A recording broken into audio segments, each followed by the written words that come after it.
धर्मपत्नी ने बड़ी ऊंची आंखें दिखाकर धमका कर कहा कि ये आप क्या कर रहे हैं। मैंने कहा तुझसे बोलना नहीं, यहाँ पर घर पर जाके बहुत बोल बोल करती है, आप घर पर ही बोलो, या आप गुरु के घर में हैं, मुझे पाठ सुनने दो। और मैं ये पाठ को बहुत ही एंजॉय कर रहा हूँ। पहली बार ज़िंदगी में कुछ अजीब सा एक्सपीरियंस मुझे हो रहा था, जिसको आप बड़ी स्पिरिचुअल एक्सपीरियंस कह सकते हैं, जिसका विवरण शब्दों में नहीं किया जा सकता है। तो फिर पाठ और भी आगे बढ़ा। आपको ये जानकर ताज्जुब होगा कि चौकड़ी मारने के बाद करीबन 20-25 मिनट और गुजरे होंगे। अभी मैं जो बता रहा हूँ वो सारी तस्वीर में भी है, नेगेटिव्स में भी है। गुरु ग्रंथ साहिब के सेंटर में से, right in the centre of Shri Guru Granth Sahib जी, हालांकि गुरु तो खुद ही प्रकाश है, हम उन्हें प्रकाश कहते हैं, और परमात्मा भी खुद प्रकाश है, ज्ञान का प्रकाश कह लो। तो उसमें से एक दूधिया कलर की एक ज्योत वहाँ से चली। पता नहीं मेरी बेटी को कैसे क्या ख्याल आ गया कि पापा इतने अच्छे भी लगते हैं, चेहरा भी थोड़ा बदला हुआ है, मम्मी के पास बैठे हैं, और मेरे साले की बेटी पूजा भी वहीं बैठी है। तो एक यादगिरी के रूप में मेरी बेटी को ये ख्याल आया। उस वक्त तो वो 17 साल की थी, अभी डॉक्टरी पढ़ रही है। तो उन्होंने कैमरा उठाया और जल्दी से तस्वीरें लेने लगी, और करीबन 6-7 तस्वीर जल्दी से ले ली। ये भी एक अजीब सी बात है कि उसका तस्वीर लेना और वो लाइट का प्रकट होना एक ही टाइम पर हुआ, और वो तस्वीर में सारी घटना कैद हो गई। लेकिन फिर भी मेरी बेटी को ये नहीं पता चला कि उसने ज्योत की तस्वीर ली है, क्योंकि उसकी नज़र तो मेरे पर, क्योंकि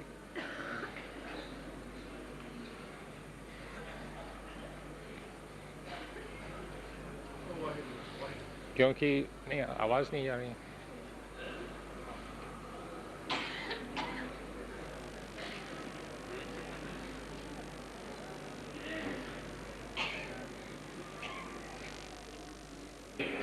मेरी बेटी ने ले ली, और हमने उस वक्त तो महसूस नहीं किया कि ये सब क्या हो गया है।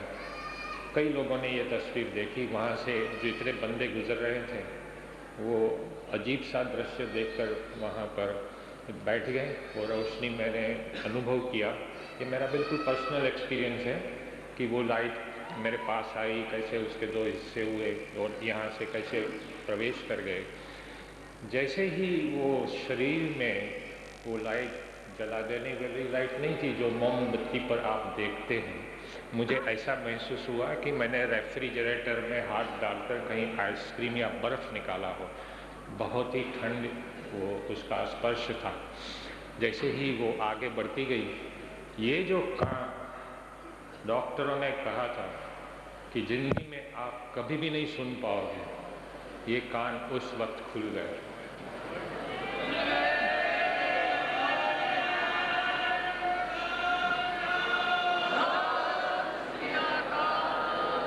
आज भी वो खुला है, और हर 3 महीने इसकी टेस्ट भी होती है, और ऑडियोग्राम में लिखा जाता है, डॉक्टर लिखते हैं कि ये कान बिल्कुल नॉर्मल है, और मुझे आज भी बहुत स्पष्ट सुनाई देता है। और यहाँ पर जो ट्यूमर मुझे कैंसर का परेशान करता था, जिसकी वजह से मुझे बहुत ही सरदर्द रहता था, जिसको माइग्रेन हेडेक कहते हैं, उस वक्त उस दिन से वो माइग्रेन हेडेक के लिए मुझे मॉर्फिन के इंजेक्शन लेने पड़ते थे। काफ़ी खतरनाक होता है मॉर्फिन, क्योंकि उसकी आदत हो जाती है फिर। लेकिन उस दिन से ये मेरा सर दर्द ख़त्म हो गया।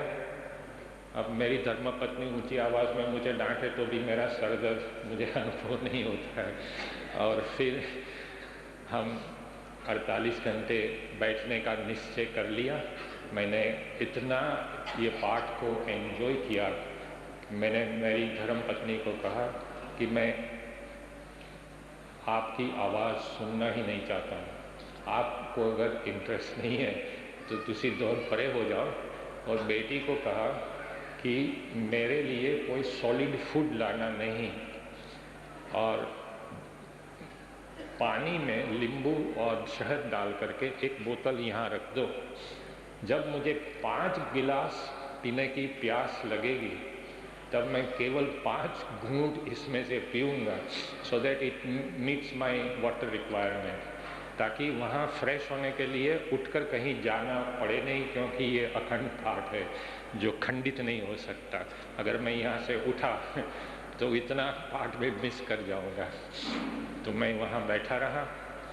आपको ये जानकर भी ताज्जुब होगा कि 48 घंटे के बाद हम खुद अपने ही पैरों पर खड़े हुए।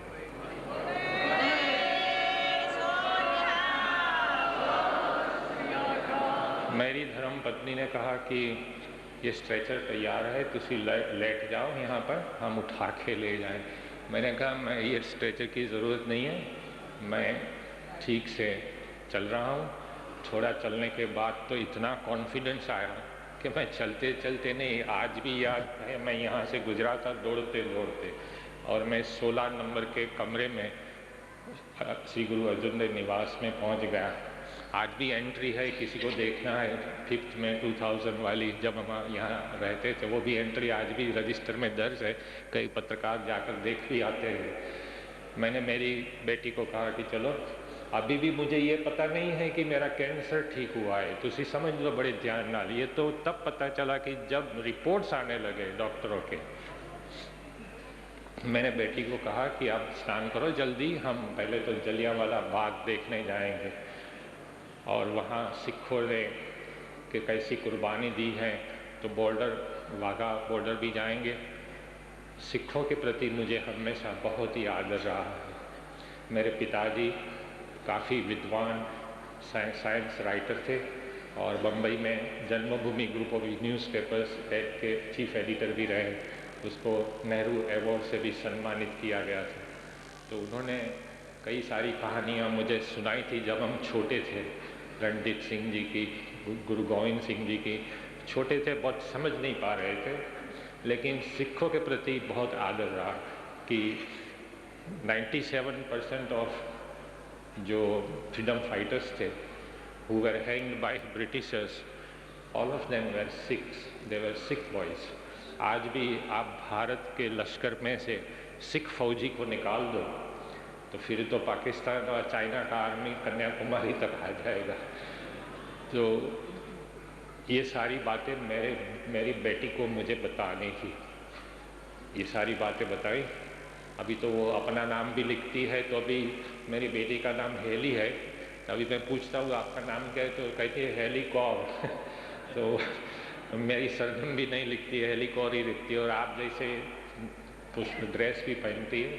हालांकि उसकी मौसी का भी प्रभाव है, क्योंकि वो तो खुद सिख बन गई है। बाद में हम दिल्ली गए, अभी भी पता नहीं है कि मेरा कैंसर ठीक हुआ है। दिल्ली में वहाँ के जो मिनिस्टर थे टेक्सटाइल के, वो सूरत के हैं, काशीराम राणा, उनके बंगलों पर हम रहे। उन्होंने कहा कि आपका स्टेम सेल ट्रांसप्लांट होने जा रहा है, 22-25 दिन आपकी लाइफ के बाकी है, तो आप मेरी गड्डी और ड्राइवर ले जाओ, एयर कंडीशन, गर्मी बहुत है, और अप्रैल मई महीने में तो बहुत धूप होती है। तो हम चले गए वहाँ पर। फिर मैंने बेटी को ताजमहल दिखाया, वापस आए, और वहाँ काशीराम राणा ने कहा कि यहाँ कुछ नमूने आपके भी दे दो, लहू के, हड्डी के, हम टेस्ट करवाएंगे और रिपोर्ट आपको सूरत भेज देंगे। हम 25 तारीख को जब सूरत पहुँच चुके थे, तो डॉक्टर केसी शाह जो चीफ ऑन्कोलॉजिस्ट हैं मेरी टीम के,